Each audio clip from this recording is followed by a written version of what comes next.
अस्सलामु अलैकुम वरहमतुल्लाहि वबरकातुहू। मोहतरम सामईन कराम, सूरह हूद के अंदर जो हमें सबक मिलते हैं कि हूद अलैहिस्सलातु वस्सलाम को कहाँ भेजा गया था? कौम आद की तरफ। और आप जानते हैं सालेह अलैहिस्सलातु वस्सलाम को कहाँ भेजा गया था? कौम समूद की तरफ। तो आद व समूद आपने बहुत मरतबा ये अल्फाज उलमाए कराम के ज़बान से सुने होंगे। तो दरअसल काबे को अगर आप दरमियान में रखकर सोचेंगे कि यमन से आप सीरिया के दरमियान, यमन और सीरिया के दरमियान काबे को अगर आप रखकर सोचेंगे तो यमन और काबे के दरमियान, यमन और काबे के दरमियान जो एरिया पाया जाता है, यहाँ पर एक हिस्से का नाम है, यानी बिल्कुल यमन के बॉर्डर से लगकर, सऊदी अरब और यमन के बॉर्डर को लगकर, इसका नाम है अहकाफ। अहकाफ कुरान मजीद में भी इसका जिक्र आया है, बल्कि सूरह का नाम ही सूरह अहकाफ है, यानी हिक़्फ़। और अहकाफ का मतलब होता है कि रेत के ऊंचे ऊंचे टेले जो आखिर में आकर टेढ़े हो जाते हैं, इसको कहते हैं हिक़्फ़ुन, अहकाफ। यानी ऐसा लगता है जैसे कमर की तरह टेढ़े, जैसे कमर टेढ़ी होती है, बिल्कुल इसी तरह ऐसा लगेगा कि जैसे कि जो है कमर टेढ़ी होती है, तो बिल्कुल ऐसा लगेगा कि बहुत बड़े ऊंचे ऊंचे लोग जो कमर जिनके ऐसा दूर से लगेगा जैसे कि आपको जो है कमर नजर आएगी, कोई इंसान है बहुत बड़ा डील डोल वाला है, उसकी कमर है, इस तरीके से जो है आपको नजर आएगा। तो ये अहकाफ। और यहाँ पर रहती कौन थी? उस कौम का नाम था कौम आद। और यहाँ पर कौन से नबी भेजे गए थे? हूद अलैहिस्सलातु वस्सलाम। तो सूरह हूद के अंदर दरअसल 7 नबियों का जिक्र है। नूह अलैहिस्सलातु वस्सलाम का भी जिक्र है, हूद अलैहिस्सलातु वस्सलाम का भी जिक्र है, सालेह अलैहिस्सलातु वस्सलाम का भी जिक्र है, और इसी तरीके से लूत अलैहिस्सलातु वस्सलाम का जिक्र है, शुएब अलैहिस्सलातु वस्सलाम का जिक्र है, मूसा अलैहिस्सलातु वस्सलाम का और हारून अलैहिस्सलातु वस्सलाम का। तो गोया कि बहुत सारे नबियों का, यूं समझिए अगर सूरह यूनुस एक इजमाली सूरत है तो सूरह हूद उसकी तफसील है।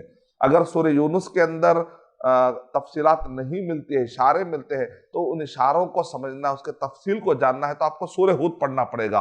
तो गोया के दोनों सूरतों की आपस में बड़ी गहरी मुनासबत भी है। और कौम हूद यानी हूद अलैहिस्सलातु वस्सलाम के कौम की कमजोरियां क्या थी, ताकि हम अपने आप को उन कमजोरियों से बचा सके।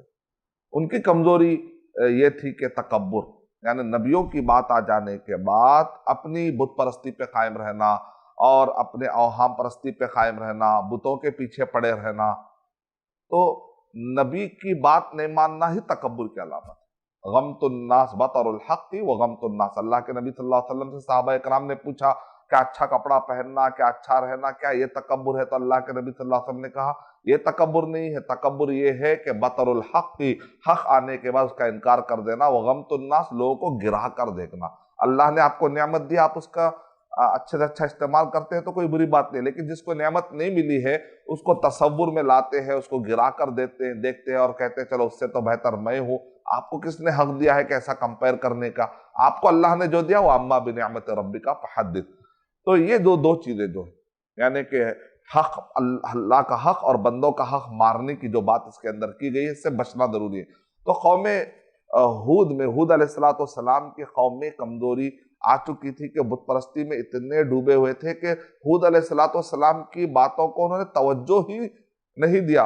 तो हूद अलैहिस्सलातु वस्सलाम की कौम को तेज आंधियों ने तबाह कर दिया। ऐसा लग गया कान्नहुम आजाज़ु नखलिन खाविया, जैसा कि सूरह हाका में मंजर खींचा गया कि ऐसा लगता है जैसा कि एक दरख्त है जो कटने के बाद गिरा हुआ होता है। तो आपने देखा होगा कि जब खजूर के दरख्त जब तक होते हैं तो कैसे मजबूत होते हैं, लेकिन जब वो पड़ जाते हैं, आपने हिंदुस्तान में देखा होगा कि पपाई का दरख्त होता है, जब वो ठहरा हुआ होता है तो कितने पपाई लग जाते हैं, लेकिन आप जब देखते हैं कि वो टूट जाता है और आप चलते फिरते देखते हैं तो ऐसा लगता है जैसा कि फुसफुसा हो चुका है। तो ऐसे देखने में बहुत सारे, अगर आप खजूर के दरख्त भी देखते हैं तो जब वो ठहरे हुए होते हैं तो उसका क्या मंजर होता है, लेकिन जब वो गिर जाते हैं तो आप देखें ऐसा लगता है कोई भूसे का एक जो है गुच्छा है, एक भूसे का एक मजमा है, ऐसा लगता है।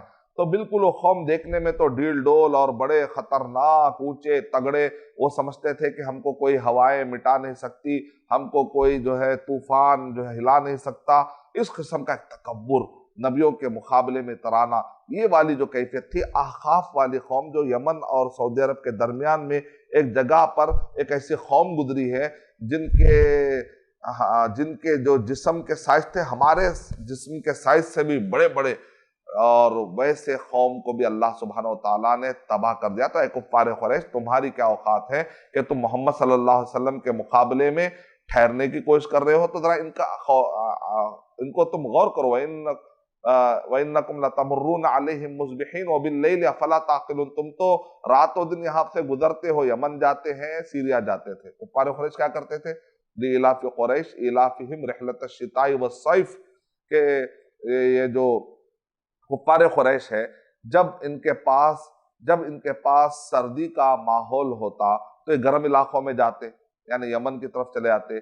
جب ان کے پاس گرمی کا ماحول ہوتا تو یہ لوگ سیریا کی طرف چلے آتے، یعنی جہاں پر، یعنی کہ مطلب یہ ہے کہ سیریا ایک ٹھنڈی جگہ ہے، یمن ایک گرم جگہ ہے، تو یہ رحلت الشتاء والصیف، یعنی کہ سردی میں ان کا قافلہ الگ جگہ پر سردی کا خیال کرتے تھے، تو اسی طرح گرمی کا خیال کرتے تھے۔ تو اس طریقے سے الگ الگ دشاؤں میں سال کے انہوں نے 2 طریقے کے بزنس کے مواقع اور ٹائم چنے تھے، جس کا ذکر سورہ قریش کے اندر بتایا گیا۔ تو اس وقت پر یہ یہاں سے گزرتے تھے، رات اور دن یہاں سے گزرتے تھے، لیکن اس پر غور نہیں کرتے تھے۔ ایسے کئی کائنات میں نشانیاں ہیں، ہم کھنڈرات دیکھتے ہیں، آج بھی ہندوستان میں آپ دیکھ لیجئے بڑے بڑے قلعے ہیں، ان قلعے کے چلانے والے لوگ کہاں ہیں؟ بڑے نخوت اور غرور والے بھی گزرے ہیں، تکبر والے بھی گزرے ہیں، اللہ کے نافرمان بھی گزرے ہیں، لیکن آج یہ کہاں ہیں؟ ختم ہو گئے۔ یعنی اس کا مطلب یہ نکلا کہ آدمی اس سے سبق لے، کہ اتنی بڑی بڑی قومیں آئی، ملیا میٹ ہو گئی، اور انہوں نے اللہ سبحانہ و تعالیٰ کا انہوں نے کچھ نہیں بگاڑا، بلکہ انہوں نے اپنا ہی خرابہ کیا، جو تکبر میں مبتلا ہو جاتے ہیں۔ تو سورہ ہود کے اندر ہمارے لیے بہت سارے سبق ملتے ہیں۔ تو انشاءاللہ میں آگے جب سورہ ہجر کا ذکر آئے گا تو وہاں پر قوم ثمود کا تفصیلی طور پر ذکر کروں گا، لیکن میں نے اس سورہ میں خاص طور سے ہود علیہ السلام اور قوم ہود کے بارے میں ذکر جو آپ کے سامنے کیا، دراصل اس میں تسلی ملتی ہے۔